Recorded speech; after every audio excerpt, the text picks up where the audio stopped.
News पर आप देख रहे हैं मिड डे प्राइम और आपके साथ मैं हूं शहला निगार। अगले 1 घंटे में हम बात करेंगे देश भर की बड़ी खबरों की, बताएंगे कि दुनिया भर में कौन कौन सी खबरों पर है सबकी नजर और क्या कुछ चल रहा है खेल और अर्थ जगत में, और कुछ झलकें होंगी फिल्म, कला और संस्कृति के क्षेत्र से भी। लेकिन आइए सबसे पहले देखते हैं बड़ी खबरें। केंद्रीय गृह एवं सहकारिता मंत्री अमित शाह ने नाफेड के ऑक्शन पोर्टल nafex.in का किया शुभारंभ। कृषि उत्पादों की नीलामी प्रक्रिया में पारदर्शिता होगी मजबूत। किसानों के बच्चों के लिए नाफेड कल्याण छात्रवृत्ति, दृष्टि, इन्वेंट्री मैनेजमेंट पोर्टल और ईआरपी पोर्टल का भी हुआ शुभारंभ। लखनऊ अग्निकांड में जांच हुई तेज, हादसे वाली जगह पर पहुंची फॉरेंसिक और एसआईटी की टीम। कारणों की गहन जांच के बाद 7 दिन में सौंपी जाएगी रिपोर्ट। बिल्डिंग के मालिक समेत 4 आरोपी और अज्ञात लोगों के खिलाफ एफआईआर दर्ज। अयोध्या में राम मंदिर दान के वित्तीय प्रबंधन में कथित हेराफेरी की जांच कर रहे विशेष जांच दल ने प्रदेश के अपर मुख्य सचिव गृह संजय प्रसाद को सौंपी रिपोर्ट। जांच की कार्यवाही अभी भी है जारी। भारत की अध्यक्षता में ब्रिक्स देशों के राष्ट्रीय सुरक्षा सलाहकारों की बैठक का दूसरा दिन। एनएसए अजीत डोभाल कर रहे हैं अध्यक्षता। कहा, शांति, सहयोग और साझा विकास सबसे अहम। अर्जेंटीना और फ्रांस ने फीफा विश्व कप के नॉकआउट दौर में बनाई जगह। मेसी का करिश्माई प्रदर्शन, बने वर्ल्ड कप में सबसे ज्यादा गोल करने वाले फुटबॉलर। 28 साल बाद नॉर्वे ने पार की ग्रुप दौर की बाधा।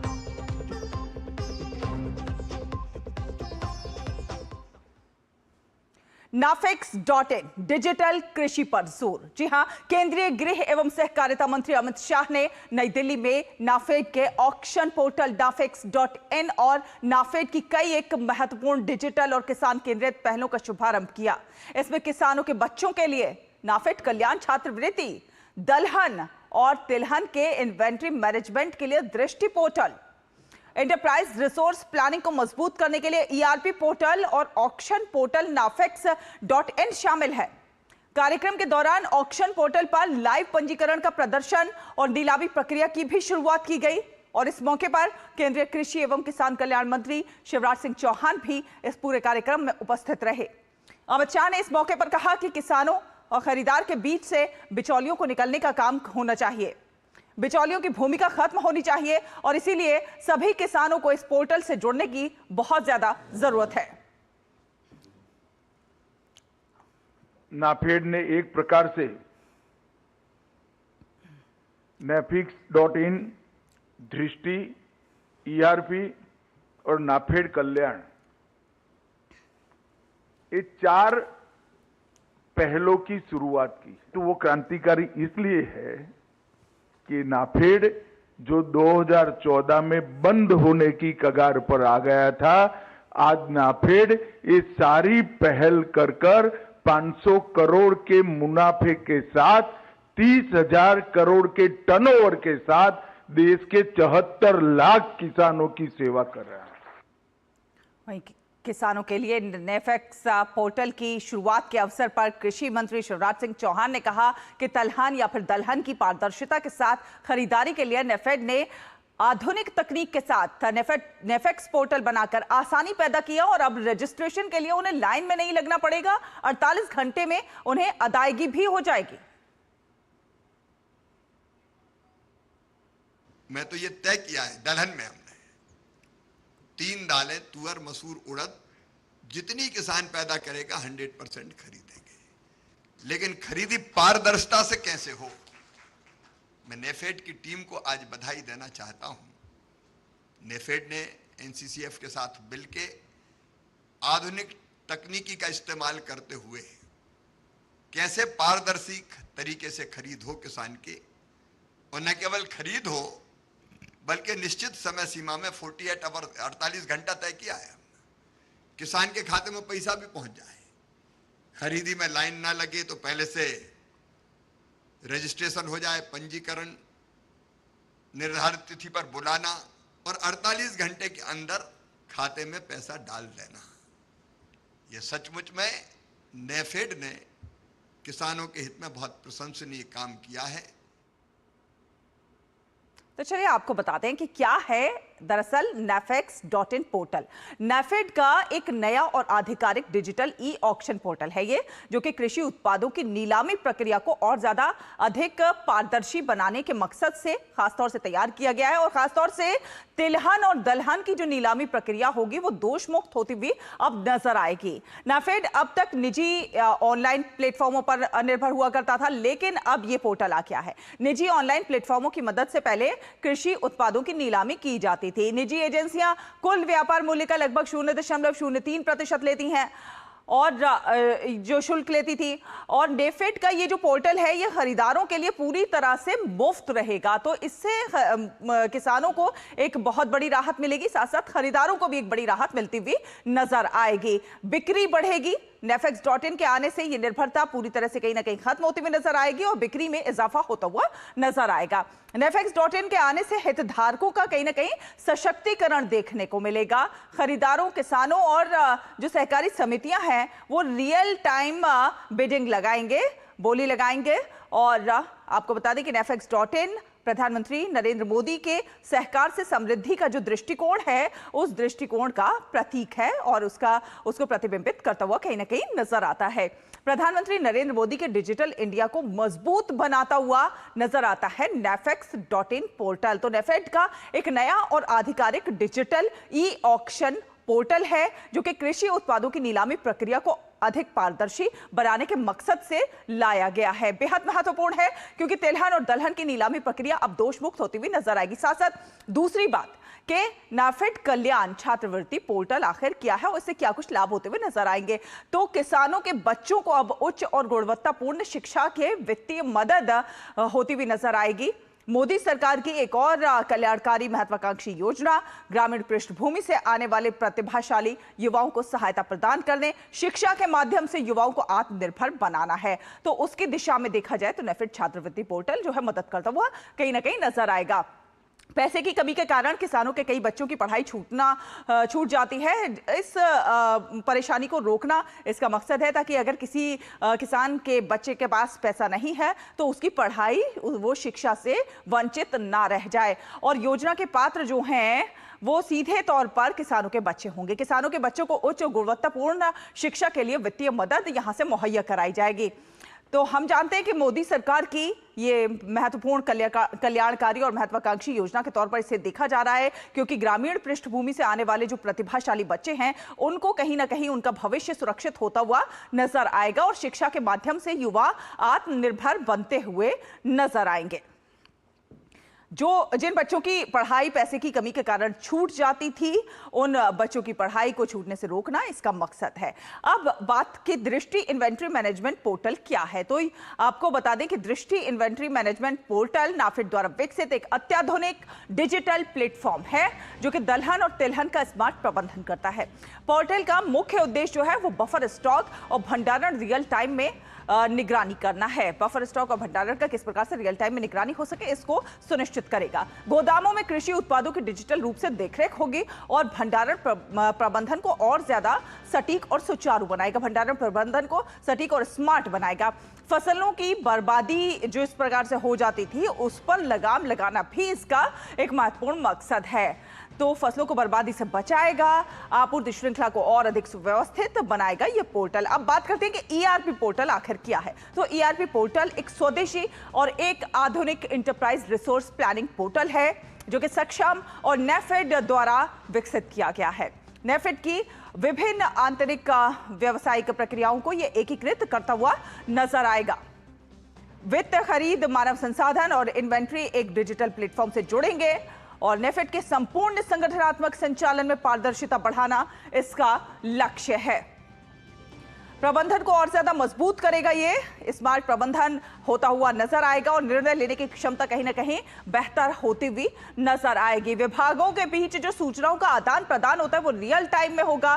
सिंगल विंडो सिस्टम होने के कारण डेटा संचालित गवर्नेंस, कागजी कार्रवाई जो है वो कम होगी और मानवीय गलतियों की गुंजाइश कम होगी। जब कागजी कार्रवाई कम होगी तो मानवीय गलतियों की गुंजाइश भी कम होती हुई नजर आएगी। डिजिटल होता हुआ नजर आएगा। डेटा के आधार पर आप त्वरित निर्णय लिए जा सकेंगे। आंतरिक कार्यों के सुव्यवस्थित होने से नेफेड की गति और ज्यादा बढ़ती हुई नजर आएगी और अधिक प्रभावी ढंग से सेवाओं का जो है प्रबंधन होता हुआ नजर आएगा। तो ईआरपी पोर्टल भी जो है बेहद महत्वपूर्ण है, जो कि डिजिटल तरीके से अधिक प्रभावी तरीके से सेवाएं यहां पर उपलब्ध होती हुई नजर आएंगी। स्वदेशी और एक आधुनिक इंटरप्राइजेस रिसोर्स प्लानिंग पोर्टल इसको कहा जा रहा है। सक्षम और नेफेड द्वारा इसको विकसित किया गया है। तो किसानों के कल्याण की दिशा में देखा जाए तो ये एक बेहद महत्वपूर्ण कदम के तौर पर देखा जा रहा है। अब आगे बढ़ते हैं और बात करते हैं लखनऊ अग्निकांड की। सीएम योगी का ताबड़तोड़ एक्शन देखने को मिल रहा है। जी हां, लखनऊ के अलीगंज में हुए भीषण अग्निकांड में 14 से ज्यादा लोगों की मौत हुई है, जबकि कुछ लोग घायल हैं। शुरुआती जांच में ये सामने आया कि जिस बिल्डिंग में आग लगी उसके पास फायर विभाग की एनओसी तक नहीं थी। इतना ही नहीं, बिल्डिंग बनाते वक्त नक्शा भी पास नहीं कराया गया था। वहीं इमारत से निकलने के लिए कोई इमरजेंसी एग्जिट भी नहीं था। इस अग्निकांड के बाद 4 आरोपियों को अरेस्ट किया गया है। गिरफ्तार किया गया आरोपियों में बिल्डिंग का मालिक वीरेंद्र शुक्ला भी है। और वहीं मुख्यमंत्री योगी आदित्यनाथ ने इस पूरे हादसे की जांच के लिए एसआईटी का गठन किया है और एसआईटी 7 दिन में अपनी रिपोर्ट सौंपेगी। एसआईटी ने घटना स्थल का दौरा भी किया है और वहां से साक्ष्य भी जुटाए हैं।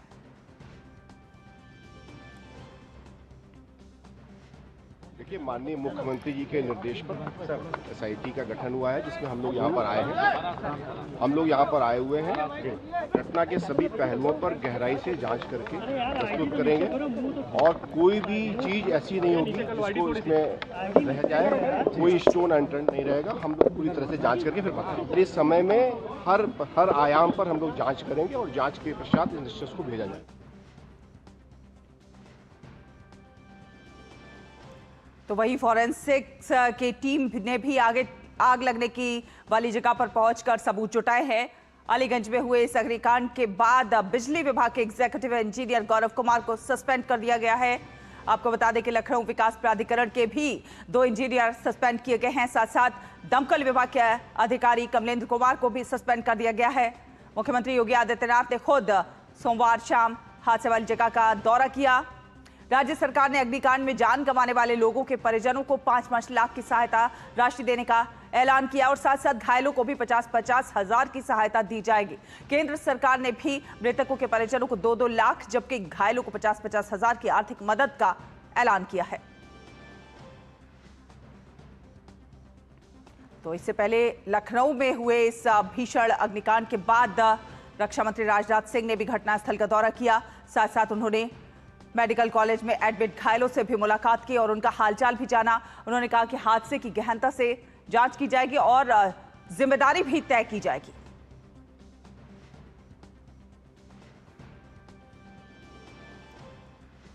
बहुत ही दुर्भाग्यपूर्ण यह घटना हुई है और मैं सभी परिवार के सदस्यों के प्रति संवेदना व्यक्त करता हूं और पूरे मामले की जांच, जैसा मुख्यमंत्री जी ने कहा, वो कराई जाएगी और इसमें यदि किसी की रिस्पॉन्सिबिलिटी बनती है तो रिस्पॉन्सिबिलिटी भी फिक्स की जाएगी। तो लखनऊ अग्निकांड, ये पूरा मामला बेहद दर्दनाक। सीएम योगी का ताबड़तोड़ एक्शन इसमें देखने को मिल रहा है। खुद रक्षा मंत्री को भी आपने सुना कि जो भी जिसकी भी जिम्मेदारी होगी वो जरूर तय की जाएगी। लखनऊ से विकास सिंह हमारे संवाददाता हमारे साथ जुड़ रहे हैं। विकास, बेहद दर्दनाक ये हादसा जो लखनऊ में अग्निकांड का ये हुआ, कई सारे सवाल इसमें सामने खड़े होते हैं कि आखिर ये जो बिल्डिंग है ये अवैध तरीके से ऐसे कैसे उसमें जो है व्यावसायिक कार्य चल रहे थे। सीएम योगी का ताबड़तोड़ एक्शन भी देखने को मिल रहा है, कई लोगों को सस्पेंड भी किया गया है। जी बिल्कुल, इस मामले में 4 लोगों को सस्पेंड किया गया है और अलीगंज थाने में एफआईआर दर्ज कराई गई है। इस मामले में 4 लोगों को गिरफ्तार भी किया गया है। इस भीषण हादसे में 15 लोगों की मौत हो गई और वो सारे युवा थे, 18 से लेकर 28 वर्ष तक के लोग। तो समझ सकते हैं कितना दर्दनाक हादसा है, उन परिवारों पर क्या बीती होगी। मुख्यमंत्री योगी आदित्यनाथ इस घटना के बाद तुरंत अपने सारे कार्यक्रमों को निरस्त कर राजधानी लखनऊ आए और घटना स्थल पर पहुंचे। रक्षा मंत्री राजनाथ सिंह ने भी अपने सारे कार्यक्रम रद्द करके लखनऊ पहुंचे थे और इस घटना में का जायजा लिया और साथ साथ जो घायल थे और पीड़ितों से मुलाकात की। और आज जिस तरीके से एसआईटी का रात में ही गठन कर दिया गया था और एसआईटी टीम भी मौके पर पहुंच गई है, फॉरेंसिक टीम भी यहां पर पहुंची है। फॉरेंसिक टीम अभी कुछ सेकंडों पहले यहां से रवाना हुई है। यहां तमाम सारे साक्ष्य उसने इकट्ठा किए इस बिल्डिंग से जुड़े हुए। तकरीबन फॉरेंसिक टीम 2.5 से 3 घंटे यहां पर मौजूद रही। इससे पहले यहां पर एसआईटी की टीम भी पहुंची थी और एसआईटी की टीम को 7 दिनों के अंदर अपनी रिपोर्ट देनी है। मुख्यमंत्री के निर्देश पर ये एसआईटी की टीम गठित हुई है और इस पूरे मामले की अगर हम बात करें तो जिस तरीके से ये घटना होती है और घटना के बाद ये जो भवन है, ये भवन आवासीय भवन था। इसका इस 2016 में एक ऐसी घटना होती है जब इसके ध्वस्तीकरण के आदेश दिए जाते हैं, लेकिन मात्र कुछ ही दिनों बाद वो आदेश निरस्त हो जाते हैं। आखिर ऐसा क्यों होता है, ये भी जांच का विषय है। एसआईटी इस पर भी जरूर इस बिंदु पर भी देखेगी कि वो सब क्या कारण थे, प्रशासनिक महकमे के वो कौन से लोग थे जिन्होंने इसको फिर से संचालित किया। 2022 से लेकर अब तक ये अब कॉमर्शियल टैक्स जा रहा है इसका, लेकिन अगर ये कॉमर्शियल टैक्स जा रहा है तो कॉमर्शियल बिल्डिंग के जो मानक होते हैं इसमें क्यों नहीं है। अब हम अपने कैमरामैन से कहेंगे वो तस्वीरें भी आपको दिखाते रहें इस बिल्डिंग की। इस बिल्डिंग में ये जो सामने एकमात्र रास्ता है यहाँ पे जाने का, प्रवेश करने का और निकलने का भी यही रास्ता है। अगर यहाँ पर सेकंड एग्जिट, इमरजेंसी एग्जिट होता तो शायद ये हादसा ना होता। और बिल्डिंग के ऊपरी तल पर जो छत है, छत का दरवाजा बंद था, वहां लॉक था, वहां जाने का कोई रास्ता नहीं था। जब ऊपर वाली बिल्डिंग से जब आग लगना शुरू हुई, धीरे धीरे आग बढ़ी तो सारे लोग अंदर ही फंस गए और कुछ लोगों ने तो किनारे उस बिल्डिंग से छलांग लगा दी और एक पाइप दिख रहा है, ये जो तार है मोटा सा, इसके सहारे 4 से 5 छात्र इससे उतरकर नीचे आए। लेकिन उसके बाद आग इतनी भयावह हो गई कि एक व्यक्ति तो ऊपर की मंजिल से कूद गया और जो नीचे रेलिंग है सीधे उसके ऊपर गिरा और उसकी रीढ़ की हड्डी में बहुत ज्यादा चोट आई है, जिसका इलाज चल रहा है। 15 लोगों की मौत हुई है इस दुखद हादसे में और इस हादसे के बाद मुख्यमंत्री योगी आदित्यनाथ ने संज्ञान लिया है। और सबसे बड़ी बात है, जब घटनाएं हो जाती हैं तो आनन फानन में प्रशासन काम करना चालू कर देता है, लेकिन कुछ दिन गुजर जाने के बाद आखिर क्यों नहीं ध्यान दिया जाता है कि आवासीय बिल्डिंगों में किस तरीके से व्यावसायिक गतिविधियां हो रही हैं, आवासीय बिल्डिंगों में कॉमर्शियल एक्टिविटी क्यों चल रही है। आवासीय बिल्डिंगों में कॉमर्शियल एक्टिविटीज को रोकने के लिए क्या कुछ प्रयास किए जा रहे हैं। और सवाल ये भी है कि और भी क्या इस तरह की बिल्डिंग्स हैं जहां पर कॉमर्शियल एक्टिविटीज चल रही है और सिस्टम अब उसको भी सुचारू करने के लिए कुछ ना कुछ प्रयास करेगा। जी बिल्कुल प्रयास करेगा। इसी के लिए मुख्यमंत्री योगी आदित्यनाथ ने एसआईटी बनाई है और उसकी रिपोर्ट के आधार पर और तमाम बिंदुओं के आधार पर कार्रवाई की जाएगी। इस घटना के दोषियों को तो सजा मिलेगी ही मिलेगी, लेकिन ऐसे मानक तय किए जाएंगे कि इस तरीके के जो संस्थान होते हैं, चाहे वो कोचिंग संस्थान हो, प्रशिक्षण संस्थान हो, प्राइवेट हॉस्पिटल हो या कोई सेंटर बनाए गए हो जिनका व्यवसायिक प्रयोग किया जा रहा है, तो वहां पर जो सुरक्षा के जो मानक होते हैं उनको तय करना चाहिए। जब वो तय हो तभी उसकी परमिशन दी जानी चाहिए। और ये भी ध्यान रखना चाहिए कि अगर एक समय उन्होंने मानक हैं उनको एनओसी दे दी गई है, लेकिन क्या 6 महीने बाद भी वो एनओसी बरकरार रहती है। समय समय पे उसकी चेकिंग होनी चाहिए, लगातार देखना चाहिए कि वहां सारी चीजें संचालित सही से हो रही हैं, क्योंकि जब सुरक्षा व्यवस्था के सारे मानक अगर ठीक रहते हैं तो दुर्घटना की गुंजाइश बेहद ही कम रह जाती है। विकास, आपसे ये भी जानना चाहेंगे कि यहाँ पर क्या फायर एग्जिट वगैरह जो कि आग बुझाने वाले यंत्र होते हैं जो कि जरूरी होते हैं घरों में, वो थे या नहीं थे। और दूसरा एक सवाल ये भी है कि अभी हमने जो कई घटनाएं देखी हैं इस तरह की आग वाली रिसेंटली, उसमें ये देखा गया कि जो छत वाला पोर्शन है वो लॉक्ड था, इसलिए लोग छतों पर नहीं भाग सके। तो क्या कुछ ऐसे भी रूल बनाए जाएं कि जो जो ऊपरी मंजिल है उस पर ताला लगाना वो वर्जित किया जाए? बिल्कुल, निश्चित रूप से अगर ऐसा होता तो शायद इस हादसे में इतना भयावह यह हादसा ना होता और वो जिंदगियां तो कम से कम बची जाती जो इस आग में फंसकर दम तोड़ दिया जिन्होंने। तो सबसे बड़ी बात है। और यहाँ पर भी ऐसी कोई इमरजेंसी एग्जिट की व्यवस्था नहीं थी। ऊपर की जो रास्ता था छत का, वहां पर ताला बंद था, वहां पर जाने का कोई रास्ता नहीं था।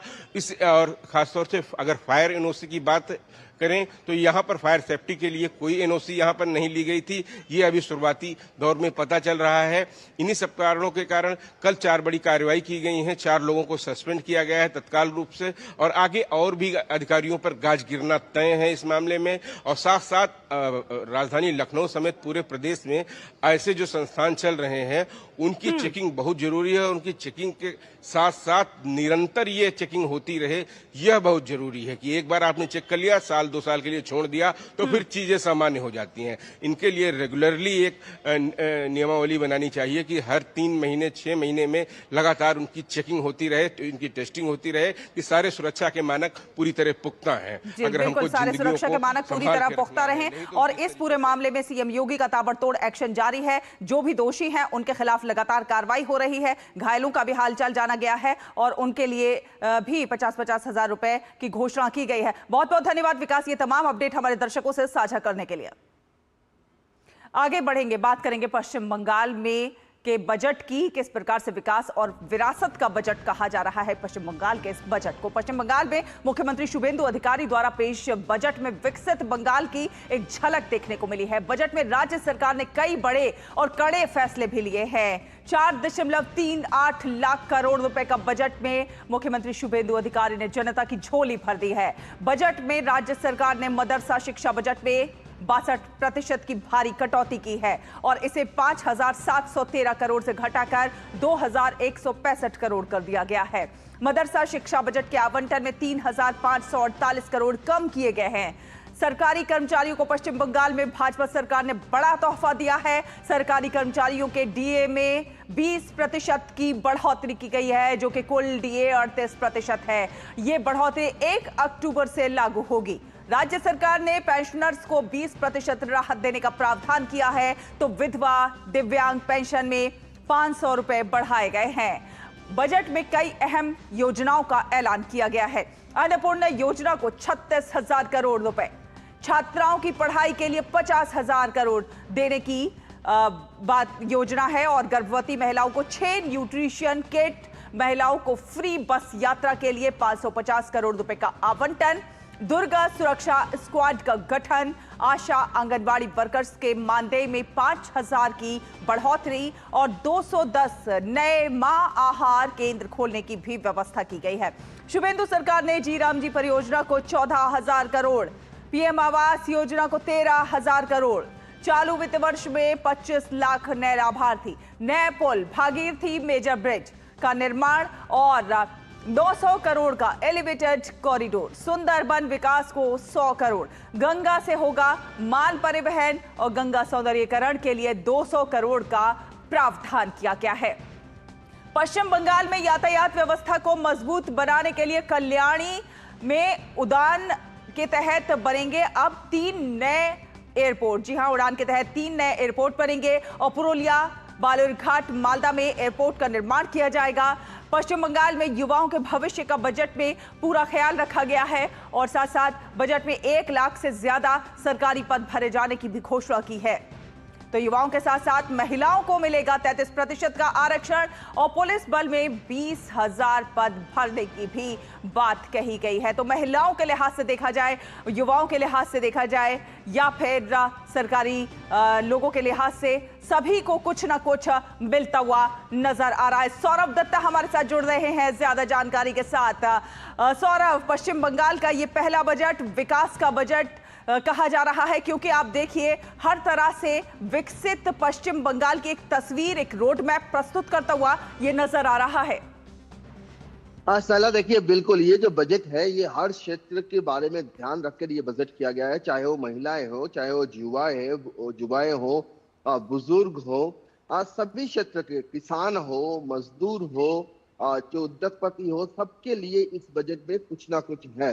अगर आप देखेंगे कि अगर आप विकास नियुक्त के लिए जो पढ़ाई करना चाहते हैं, पढ़ाई करके जो नौकरी करना चाहते हैं, उनके लिए जो सालों से जो सरकारी जो शून्य पद था, वहां पर जो नौकरी नहीं लग पा रहा था, उसके लिए 1 लाख सरकारी जो ऐसे वैकेंसी है, शून्य पद है, वहां पर नियुक्ति की जाएगी, ऐसी बात बजट में कहा गया है।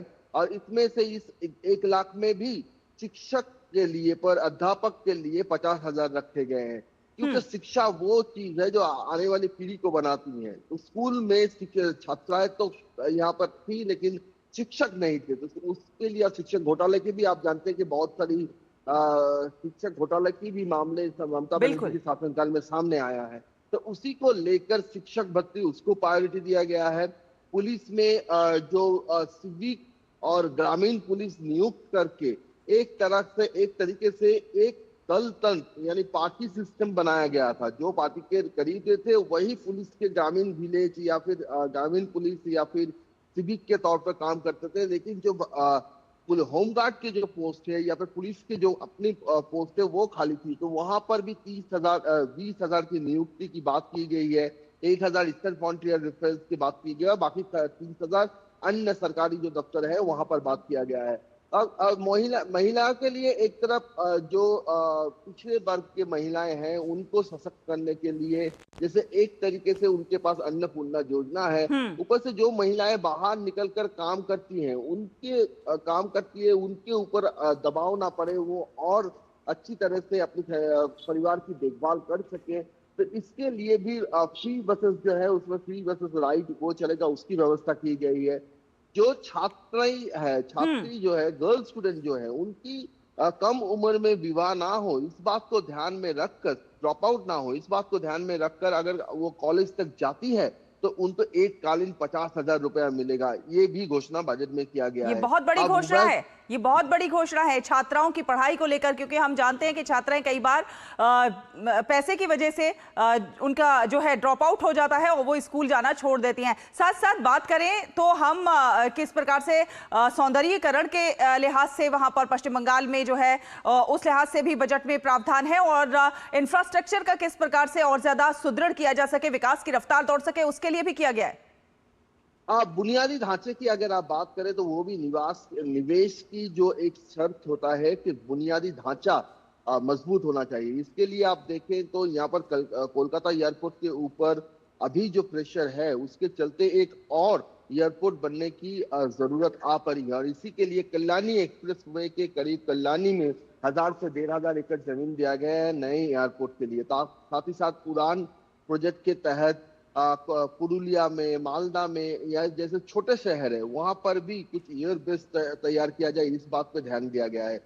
तो ब्रिजेस जो है वो सिर्फ जैसे चिंगरी घाटा से न्यू टाउन एलिवेटेड कॉरिडोर, ये कोलकाता सिटी को सिटी की जो इंफ्रास्ट्रक्चर है उसको मजबूत करती है, लेकिन साथ ही साथ भागीरथी नदी के ऊपर नंदीग्राम से हल्दिया को जोड़ना, यानी राज्य के हर एक प्रांत में जहां जहां इंफ्रास्ट्रक्चर बनने से विकास की गति जो है, विकास की गति बढ़ सकती है, उसको भी ध्यान में रखा गया है। क्योंकि भागीरथी नदी के ऊपर जो ब्रिज है उस ब्रिज से क्या होगा, उस ब्रिज से आप नेशनल हाईवे 12 को पाते हैं, NH 12 को पाते हैं। आप यहाँ पर शांतिपुर में जो कालना और शांतिपुर के अगर जो ब्रिज है उस ब्रिज को आप कृष्णनगर, नदिया, ये जो उत्तर 24 परगना, ये जो क्षेत्र है, जो क्षेत्र जसर रोड और NH 12 दोनों में कनेक्टिविटी बढ़ा सकती है, उसके ऊपर ध्यान में रखा गया है। और नंदीग्राम हल्दिया बंदर है, वहां पर भी जो कम्युनिकेशन जो व्यवस्था है उसको और भी ज्यादा तेज करने की बातें किया गया है। साथ में रेल को जो जमीन देने की बात है वो पहले ही हो चुकी है कि रेल को जमीन दिया जाएगा। तो इसी तरह बुनियादी ढांचे जो निवेश करना चाहते हैं यहाँ पर उनको भी आसानी हो, उनको बिजनेस करने में आसानी हो, इसके लिए उनको बिल्डिंग प्लान लाइसेंस मिलने में कोई दिक्कत ना हो, उसमें उनको राहत दिया गया है।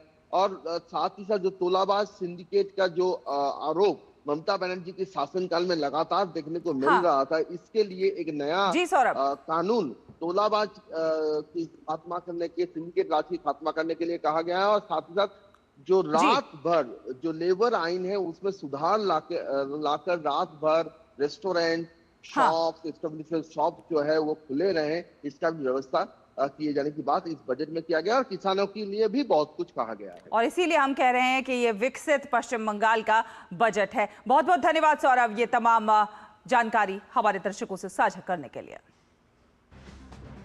फिलहाल एक छोटा सा ब्रेक, आप देखते रहिए बिग टिप प्राइम।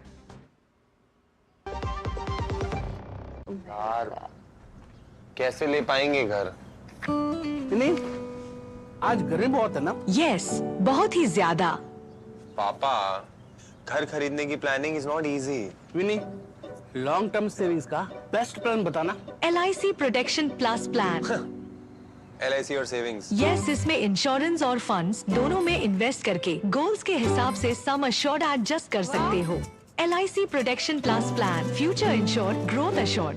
पढ़ता है, खेलता है, झूलता उछलता है, दौड़ता कभी कभी दौड़ कराता है, आगे आगे बढ़ता है इंडिया, अमूल दूध पीता है इंडिया।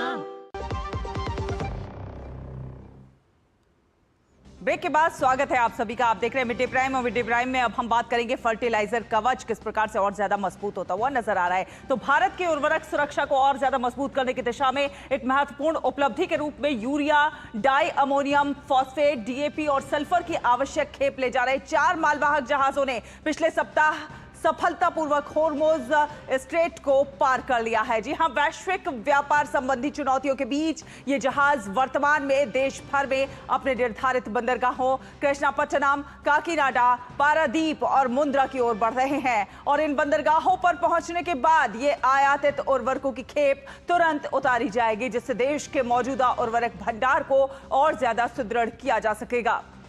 साथ साथ कृषि क्षेत्र की निरंतर जो आवश्यकताएं हैं उनकी पूर्ति सुनिश्चित करने की दिशा में भी एक महत्वपूर्ण कदम साबित होगा। 22 जून 2026 तक भारत का कुल उर्वरक भंडार 196.08 लाख टन है, जो कि पिछले वर्ष के इसी अवधि में दर्ज किए गए 168.67 लाख टन से काफी ज्यादा अधिक है। तो आइए एक नजर डालते हैं आंकड़ों पर, ग्राफिक्स के जरिए आपको समझाने की कोशिश करते हैं।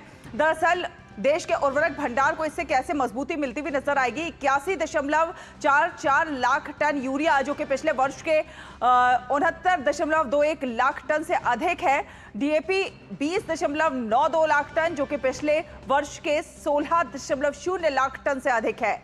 NPK 55.91 लाख टन, जो कि पिछले वर्ष के 46.13 लाख टन से अधिक है। और MOP की बात की जाए तो 12.68 लाख टन, जो कि पिछले वर्ष के 10.68 लाख टन से अधिक है। वहीं किसानों को वैश्विक बाजार के अप्रत्याशित झटकों से बचाने के लिए सरकार ने स्वदेशी उत्पादन क्षमताओं को अधिकतम करने के साथ साथ लक्षित आयात को भी बढ़ावा दिया है। उर्वरकों का स्टॉक जो है वो बढ़ता हुआ लगातार नजर आ रहा है। उर्वरक सुरक्षा कवच जो है वो मजबूत होते हुए नजर आ रहे हैं। स्वदेशी उत्पादन को बढ़ावा मिल रहा है। संकट के बाद घरेलू उत्पादन में उल्लेखनीय वृद्धि हुई है, जो कि 133.12 लाख मीट्रिक टन तक पहुंच गई है। और इस मजबूत घरेलू आधार के साथ साथ इस अवधि के दौरान भारतीय बंदरगाहों पर कुल आयात 43.69 लाख मीट्रिक टन तक पहुंच गया, जिससे स्थानीय उत्पादन और अंतर्राष्ट्रीय स्रोतों से आपूर्ति के बीच एक आदर्श संतुलन स्थापित होता हुआ नजर आ रहा है। भारत ने अपने नवीनतम वैश्विक निविदा मूल्यांकन में 17.70 लाख मीट्रिक टन यूरिया का सफलतापूर्वक अनुबंध किया है। और इस नवीनतम अनुबंध के साथ चालू खरीफ मौसम के लिए भारत ने वैश्विक बाजार से 90 लाख मीट्रिक टन से अधिक यूरिया और P&K उर्वरकों की आपूर्ति सुनिश्चित कर ली है। इस व्यापक खरीद रणनीति को विदेशों में स्थित 28 भारतीय मिशनों के सक्रिय राजनयिक समन्वय के माध्यम से सफल बनाया गया, जिससे विभिन्न अंतर्राष्ट्रीय मार्गों से आयात के अनेक स्रोत विकसित किए गए हैं। तो उर्वरक सुरक्षा मजबूत कवच जो है, उर्वरक सुरक्षा का कवच जो है और ज्यादा मजबूत होता हुआ नजर आ रहा है। बंदरगाहों पर कुल आयात 43.69 लाख मीट्रिक टन तक पहुंच गया है। उत्पादन और अंतर्राष्ट्रीय स्रोतों से आपूर्ति के बीच संतुलन बढ़ता हुआ नजर आ रहा है। दिव्यांशु हमारे साथ जुड़ रहे हैं ज्यादा जानकारी के साथ। दिव्यांशु, उर्वरक सुरक्षा की दृष्टि से देखा जाए तो एक बेहद मजबूत कवच बनता हुआ नजर आ रहा है। जी बिल्कुल शहला, हमारी भारत सरकार किसानों की बहुत चिंता करती है और यही वजह है कि जो उर्वरक है उसकी कमी ना हो, इसको लेकर लगातार प्रयास किए जा रहे हैं। हालांकि हमारे देश में जो ऑलरेडी स्टॉक है वो पिछले सालों के मुकाबले ज्यादा है, लेकिन इसके बावजूद जो उर्वरक है उनको इंपोर्ट किया जा रहा है और भारत में जो घरेलू उत्पादन है उसको भी लगातार बढ़ाया जा रहा है। किसानों के लिए बड़ी खबर है और अच्छी खबर यह है कि हॉर्मुज से जो है 4 जहाज जो है वो क्रॉस कर चुके हैं और आने वाले दिनों में वो बड़ी मात्रा में जो यूरिया होता है, डीएपी होता है, उसको भारत लेकर पहुंचने वाला है और ये चारों जहाज भारत के अलग अलग 4 बंदरगाहों पर पहुंचेंगे। वहां पर उस स्टॉक को उतारा जाएगा और पूरे भारत में इसकी सप्लाई की जाएगी। जाहिर सी बात है कि खरीफ के इस सीजन में किसानों को किसी प्रकार से दिक्कत ना हो, उनके पास पर्याप्त मात्रा में खाद पहुंचे, यूरिया पहुंचे, डीएपी पहुंचे, तो इसके लगातार भारत सरकार की तरफ से प्रयास किए जा रहे हैं। और अगर हम आंकड़ों की बात करें तो ऑलरेडी हमारे देश में जो है जो इसका स्टॉक है वो उपलब्ध है। भारत सरकार ने साफ किया है कि किसानों को किसी प्रकार की चिंता करने की जरूरत नहीं है, लेकिन कुछ आंकड़े ये भी पिछले दिनों सामने आए हैं कि जिस तरह से ये स्थिति बन रही थी, वेस्ट एशिया में स्थिति बन रही थी, मिडिल ईस्ट में स्थिति बन रही थी, उससे देश में किसानों के अंदर थोड़ी सी चिंता जरूर थी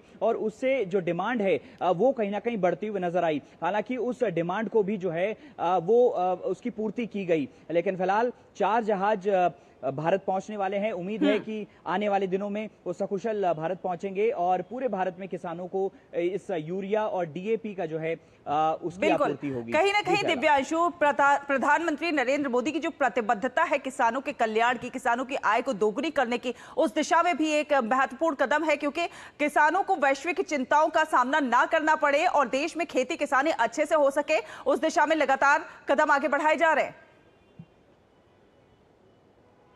देखिए, बिल्कुल प्रधानमंत्री नरेंद्र मोदी को हर किसान की चिंता है। देश भर में वो किसी भी स्टेट में रहते हैं, किसी भी जगह रहते हैं, तो उस किसान की चिंता प्रधानमंत्री नरेंद्र मोदी करते हैं और यही वजह है कि प्रधानमंत्री ने लगातार सख्त निर्देश दिए थे कृषि मंत्रालय को कि किसी भी प्रकार की दिक्कत नहीं होनी चाहिए किसानों को इस पूरे सीजन में। और हमने जिस तरह से देखा कि भारत सरकार ने कितने सुंदरता से तेल की आपूर्ति भारत में जारी रखी और अब जब खरीफ के सीजन में किसानों को जो यूरिया की है वो जरूरत पड़ने वाली है, तो ऐसे में यूरिया और डीएपी का पर्याप्त जो है स्टॉक किसानों तक पहुंचे, इसका भी ख्याल रखा जा रहा है। उम्मीद है कि ये स्टॉक इसी तरीके से बरकरार रहेगा और इस खरीफ के सीजन में हमारे जो किसान हैं वो अच्छी से जो है वो खेती कर सकेंगे।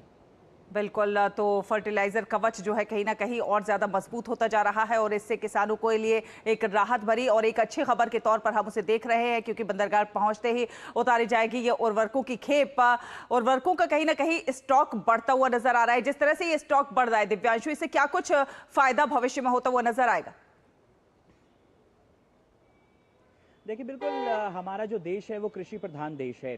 हम न केवल भारत के लिए जो है वो खेती करते हैं, बल्कि कई विदेशों में भी हम जो है इसको जो है एक्सपोर्ट करते हैं। ऐसे में जो हमारे उर्वरक हैं और जो हमारे यूरिया होता है, डीएपी होता है, खाद होता है, इसकी काफ़ी ज़रूरत पड़ती है पूरे देश में किसानों को। ऐसे में किसानों को किसी प्रकार के से दिक्कत ना हो, इसको लेकर लगातार चिंताएं की जाती हैं और मीटिंग्स के जरिए जो है किस तरह से किसानों को आपूर्ति हो, चाहे वो इंपोर्ट करना हो या फिर घरेलू उत्पाद जो है अपना बढ़ाना हो, इसको लेकर भारत सरकार लगातार कोशिश करती है। फिलहाल जो मिनिस्ट्री की तरफ से हमें जानकारी मिली है कि न केवल कई देशों से इंपोर्ट किया गया है, बल्कि जो हमारा घरेलू उत्पादन है उसको भी बढ़ाने की लगातार कोशिश की जा रही है और उसको बढ़ाया भी गया है। उम्मीद है कि जो 4 जहाज यहां पर पहुंचेंगे इससे भी हमारा स्टॉक बढ़ेगा और भारत सरकार ने यह भी साफ किया है किसानों को कि आपको किसी प्रकार से चिंता करने की बिल्कुल जरूरत नहीं है। भारत सरकार पूरी तरीके से आपके साथ खड़ी है। बिल्कुल, तो भारत सरकार पूरी तरह से किसानों के साथ खड़ी है और किसानों के कल्याण के प्रति भारत सरकार की जो प्रतिबद्धता है वो साफ तौर पर नजर आती है। बहुत बहुत धन्यवाद दिव्यांशु, ये तमाम अपडेट हमारे दर्शकों से साझा करने के लिए। और अब खबरें फुटबॉल विश्व कप से जुड़ी हुई।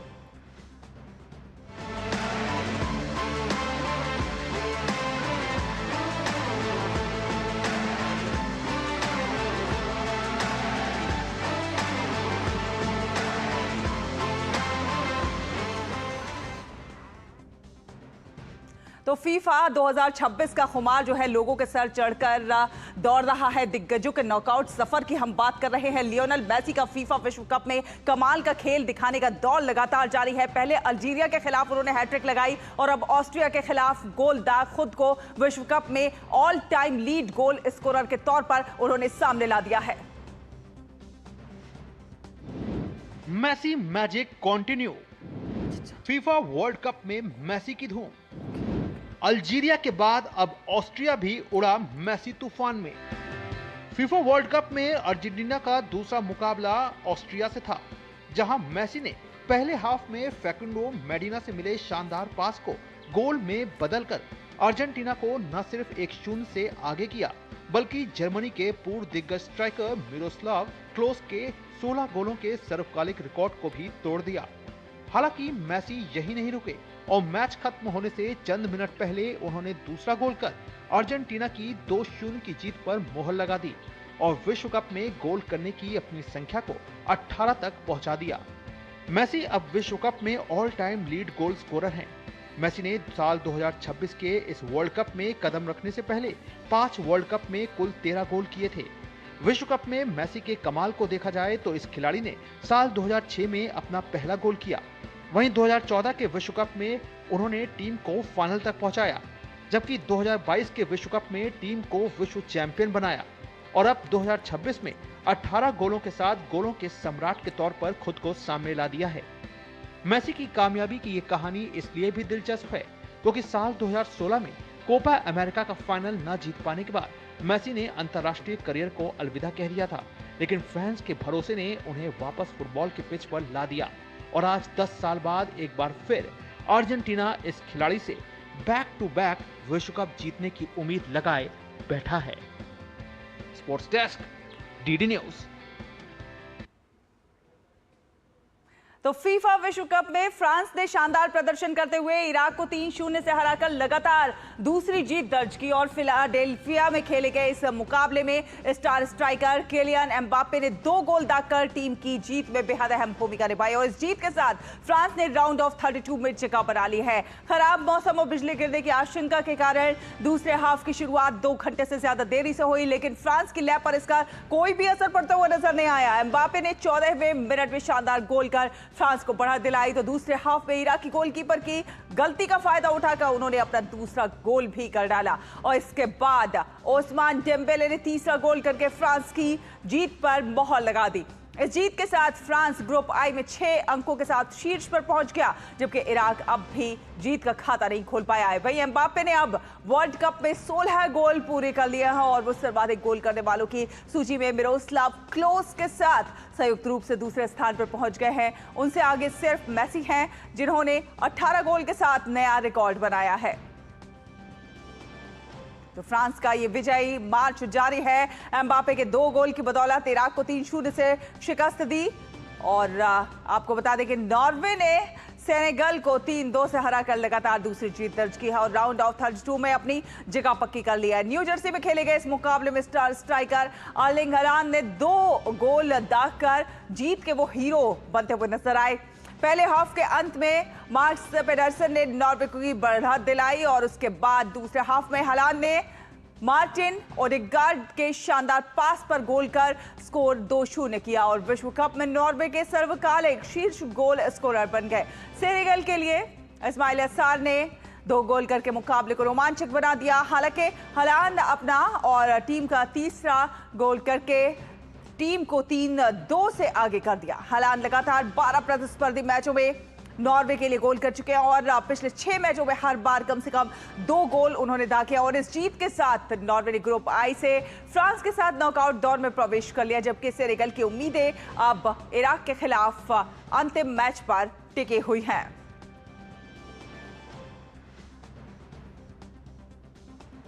तो फीफा विश्व कप 2026 में अल्जीरिया ने शानदार वापसी करते हुए जॉर्डन को 2-1 से हराकर अपने नॉकआउट दौर में पहुंचने की उम्मीदों को जिंदा रखा है।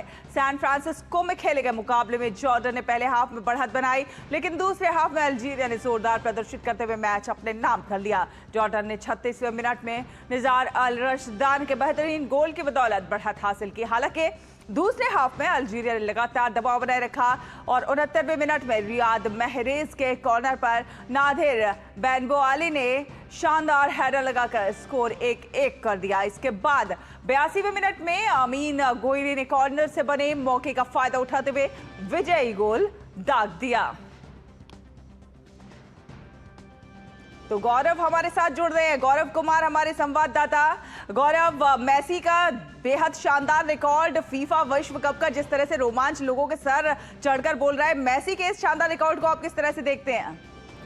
बिल्कुल शैला, अगर इस दमदार रिकॉर्ड को देखा जाए तो इसकी बहुत सारी कहानियां जो हैं वो निकल करके सामने आती हैं। खास तौर से एक ऐसे समय पर जबकि मेसी ने साल 2016 में जब कोपा अमेरिका का जो फाइनल मुकाबला था वहां पे वो पेनल्टी को नहीं कर पाए थे और उसकी वजह से अर्जेंटीना को जो है वो चिली के हाथों हार का सामना करना पड़ा था और कोपा अमेरिका कप जो था वो उनके हाथ से निकल गया था। तो वो उसका इतना ज़्यादा झटका मेसी को लगा था कि उन्होंने संन्यास तक ले लिया था इंटरनेशनल फुटबॉल से। लेकिन उसके बाद अब वापसी कर रहे हैं और वापसी किया जिस तरह से, उसके बाद उन्होंने लगातार अपने गेम में लगातार सुधार रखा और कहीं ना कहीं सुधार से भी ज़्यादा एक जो फिजिकल और मेंटली जो लड़ाई होती है उसको कहीं ना कहीं वो लड़ते रहे, लगातार लड़ते रहे और अपने खेल को लगातार बेहतर बनाने की कोशिश करते रहे, जिसका नतीजा हमें 2022 के फुटबॉल वर्ल्ड कप में दिखा कि बतौर कैप्टन उन्होंने अर्जेंटीना को विजेता बनाया साल 2022 में। और उस साल पे उन्होंने, उस साल की जो वर्ल्ड कप था उसमें उन्होंने 7 गोल किए जिसमें से फाइनल में 2 गोल आए।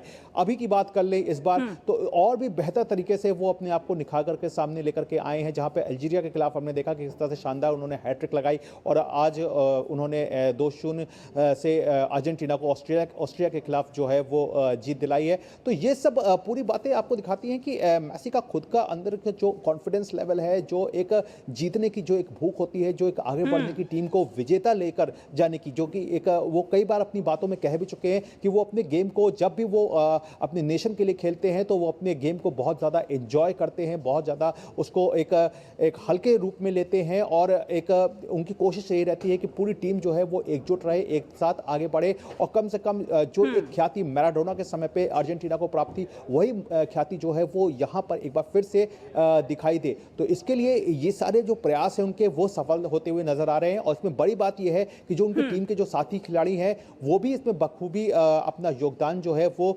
निभा रहे हैं। खास तौर से असिस्ट करने में जिस तरह से तमाम खिलाड़ी जो हैं वो फैल्गुनो की अगर यहाँ पे जिक्र किया जाए तो उनका जिक्र किए बगैर ये बात पूरी नहीं होती। उन्होंने फर्स्ट मैच में भी मेसी को असिस्ट किया और इस मुकाबले में भी उन्होंने मेसी को असिस्ट किया। तो ये सब दिखाता है कि जब एक टीम उतरती है तो वहाँ की जो टीम की जो संरचना होती है वो एक बेहतर तरीके से ही आपके पास अगर एक बेहतर टीम है तो फिर आपको बेहतर नतीजे जो है वो मिलने शुरू हो जाते हैं। वही गौरव, वहीं देखा जाए तो फ्रांस के एम्बापे ने भी वर्ल्ड कप में 16 गोल पूरे कर लिए हैं और अब उनकी नजर जो है मेसी के रिकॉर्ड पर है। तो क्या लगता है फ्रांस का ये गोल मशीन मेसी के रिकॉर्ड को तोड़ सकता है? बिल्कुल, एक बहुत अच्छा कॉन्टेस्ट जो है वो हमें देखने को मिल रहा है और अभी से और उनके तो केवल 16 वर्ल्ड कप मैचेस में 16 गोल हुए हैं, 18 साल के हैं और ज़्यादा अंतर नहीं है क्योंकि मेसी के भी 18 गोल हुए हैं, उनके 16 हैं और फ्रांस को भी अपना अगला मुकाबला जो है वो नॉर्वे के खिलाफ खेलना है। तो ये एक सिलसिला जो है वो दोनों टीमें नॉकआउट स्टेज में पहुँच चुकी हैं। तो आगे आने वाले समय में और भी बेहतर तरीके से ये जो गोल्डन बूट की जो रेस है ना वो बहुत ज़्यादा दिलचस्प होने वाली है और इसमें कहीं ना कहीं आपके जो अर्लिंग हालांड है वो भी इस गोल्डन बूट की रेस में जो शामिल होंगे। गोल्डन बूट आपको बता दूं कि जो भी वर्ल्ड कप में सबसे ज़्यादा जो गोल करता है उसे गोल्डन बूट का जो है वो खिताब दिया जाता है। तो ऐसे में मेसी अभी 5 गोल कर चुके हैं, बाकी अर्लिंग हालांड और किलियन एम्बापे जो हैं उनके 4-4 गोल हैं इस वर्ल्ड कप में। लेकिन जहां तक आपने बात की कि उनके पूरे वर्ल्ड कप को मिलाकर के जो 16 गोल हैं तो जाहिर तौर पर वो भी लड़ाई जो है वो बेहद दिलचस्प होगी और दोनों खिलाड़ियों की नज़र जो होगी वो इस बात पर कहीं ना कहीं होगी। हालांकि वो उसको जाहिर नहीं करते क्योंकि हर मैच की अपनी अलग रणनीति होती है, शायद इस बात को सामने लाना वो ठीक भी नहीं समझते, लेकिन अंदर ही अंदर इस बात की कहीं ना कहीं योजना रहती है कि किस तरह से अपनी गोलों की संख्या के माध्यम को बढ़ा करके अपनी टीम को जो है वो विजयी बनाए। लेकिन इस सब के बीच में भी शैला एक बात और मैं कहना चाहूंगा यहाँ पे कि इस सब के बीच में पुर्तगाल के जो कप्तान हैं क्रिस्टियानो रोनाल्डो, उन पे भी कहीं ना कहीं अब दबाव जो है वो बढ़ता जाता है क्योंकि भले ही आप तुलना नहीं कर सकते क्योंकि सबका खेल अपनी, सबकी खेल शैली अपनी अलग अलग होती है, सबका अपना अपना एक अलग तरीका होता है खेल को आगे बढ़ाने का, लेकिन फिर भी जो फैंस होते हैं उनके दिलो दिमाग में ये सवाल जरूर जाता है कि जब मेसी इतना चल रहे हैं, अर्लिंग हालैंड तक गोल मार रहे हैं, किलियन एम्बापे चल रहे हैं, तो फिर पुर्तगाल के क्रिस्टियानो रोनाल्डो है वो कब अपना खाता खोलेंगे, क्योंकि अभी तक उनका खाता इस वर्ल्ड कप में गोल का नहीं खुला है। कांगो जैसी टीम थी, उसका हालांकि डिफेंस अच्छा था, लेकिन वहां पे भी क्रिस्टियानो रोनाल्डो जो है वो गोल कर पाने में नाकाम रहे थे। इसके पीछे वजह यह भी थी कि जो उनके साथ की जो टीम है वो उस तरह से उनको असिस्ट अभी गोल कहना चाहिए गेंद को जो है वो असिस्ट नहीं कर पा रही थी उस वक्त पे। तो ये तमाम बातें, जैसा कि मैंने शुरुआत में कहा कि टीम का होना भी बहुत, एक मजबूत टीम का होना भी बहुत ज़्यादा ज़रूरी होता है किसी भी स्टार खिलाड़ी के चलने के पीछे। जी बिल्कुल, और जिस तरह से हालांकि भी नॉर्वे के लिए खेल रहे हैं, कहीं ना कहीं देखा जाए तो ये जो फीफा विश्व कप है नए आयामों को छूता हुआ नजर आ रहा है। बिल्कुल नए आयाम इसलिए छू भी रहे हैं क्योंकि आपने देखा कि किस तरह से इस बार 68 साल में ये पहली बार हुआ कि 33 मैचों में ही केवल 100 गोलों का शतक जो है वो पूरा एक तरह से हो गया, और इसकी संख्या जो है वो लगातार इसमें इजाफा होता जा रहा है। इसके अलावा अगर बात करें तो जिस तरह से स्टार खिलाड़ी अपने आप को सामने रख रहे हैं, जिस तरह से अपनी टीम को लीड करके आगे बढ़ा रहे हैं, वो एक अपने आप में नायाब है। फिर अगर बात करें तो मेज़बानों की बात करें तो कनाडा को हमने देखा किस तरह से कतर के खिलाफ उन्होंने 6-0 की जीत दर्ज करके फुटबॉल वर्ल्ड कप की हिस्ट्री में अपनी पहली जीत हासिल की। वहीं मैक्सिको की टीम जो है, जो कि को होस्ट है, वो भी जो है वो नॉकआउट स्टेज में पहुंच चुकी है। अमेरिका की टीम को हमने देखा कि पैराग्वे के खिलाफ कितनी शानदार उन्होंने जीत दर्ज की, उसके बाद उनका जो जीत का सिलसिला है वो लगातार जारी रहा और उन्होंने कहना चाहिए अगला मुकाबला जीतकर भी नॉकआउट स्टेज में खुद को पहुंचा लिया। तो कनाडा हो गए, मैक्सिको हो गए, अमेरिका हो गए, ये मेज़बान देश हैं। इनमें से 2 देश जो हैं यानी कि अमेरिका और मैक्सिको दोनों नॉकआउट स्टेज में पहुँच चुके हैं। तो कुल मिलाकर ये पहली बार ऐसा हुआ कि 48 टीमों के साथ ये वर्ल्ड कप हुआ, जो कि एक बड़ा महा आयोजन भी कह सकते हैं। और उसके बाद इस तरह से टीमों का जो नई टीमें थी, खासतौर से केप वर्डे का भी यहाँ पे जिक्र करना जरूरी, जो कि डेब्यूटेंट टीम थी, उसको जिस तरह से स्पेन को चौंकाया, तो वो भी एक बड़ी एक तस्वीरें जो हैं, ये छोटी छोटी जो तस्वीरें हैं ये निकल करके सामने आ रही हैं। ये छोटी छोटी तस्वीरें एक बड़ी खूबसूरत तस्वीर बनकर सामने आ रही हैं। बहुत बहुत धन्यवाद गौरव, ये तमाम अपडेट हमारे दर्शकों से साझा करने के लिए।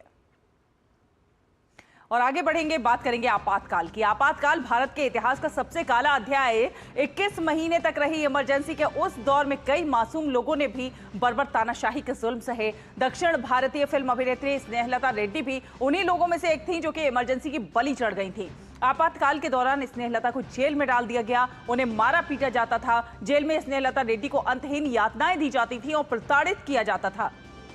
स्नेहलता की जो कहानी है आपातकाल के दौरान सत्ता के दमन, अन्याय और मानवाधिकार के उल्लंघन की दर्दनाक दास्तान है, जो कि इतिहास के पन्नों में दर्ज हो गई है।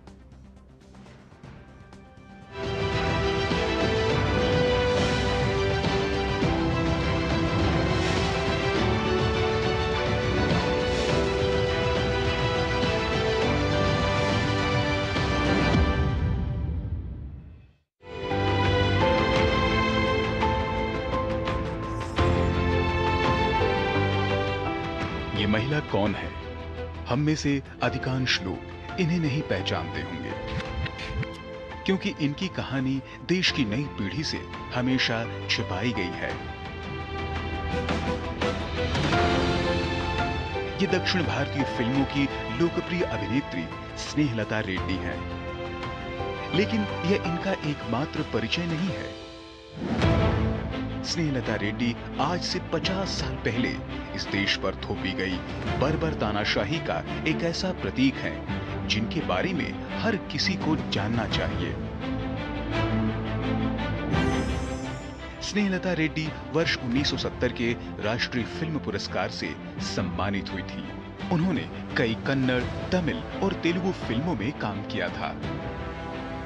स्नेहलता रेड्डी एक जागरूक महिला थी और इसीलिए फिल्मों के अलावा सामाजिक कार्यों से भी जुड़ी हुई थी। जब 1975 में तत्कालीन पीएम इंदिरा गांधी ने आपातकाल की घोषणा की, तो वो इस फांसीवाद के विरुद्ध सड़कों पर उतर गई।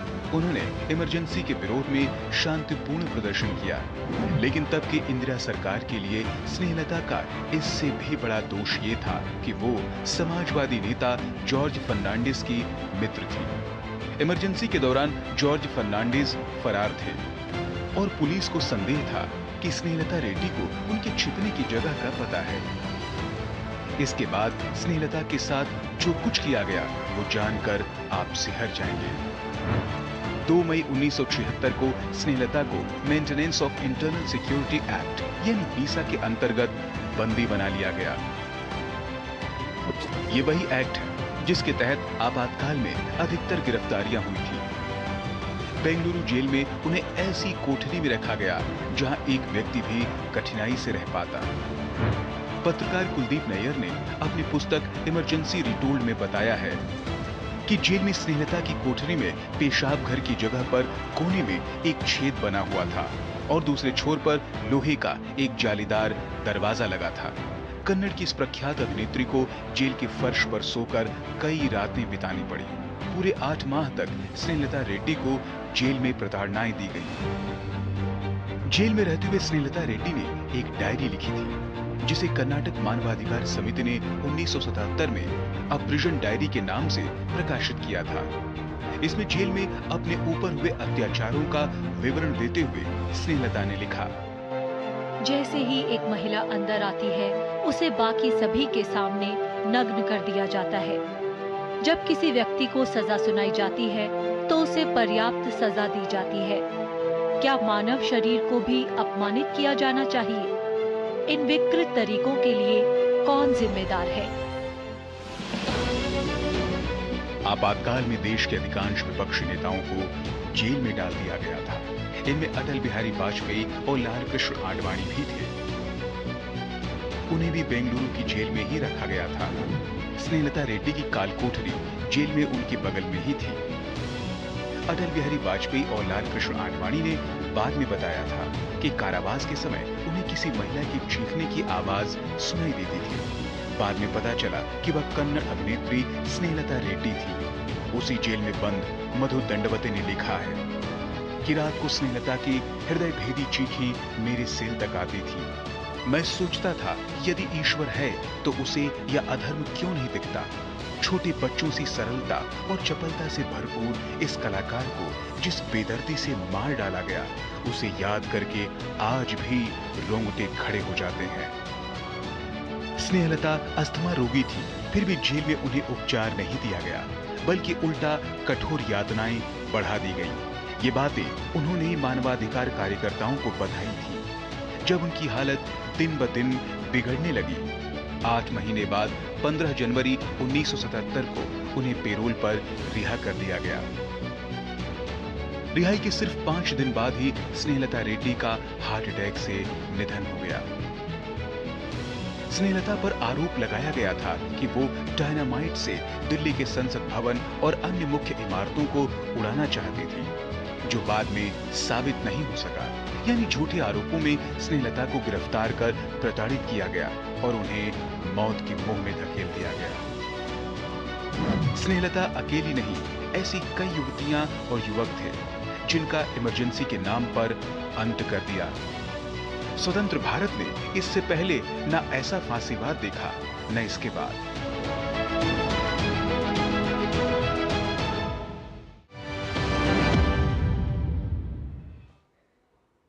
और इसी के साथ मिड डे प्राइम में अभी के लिए बस इतना ही। डीडी न्यूज पर खबरों का सिलसिला लगातार जारी रहेगा। आप देखते रहिए डीडी न्यूज। नमस्कार।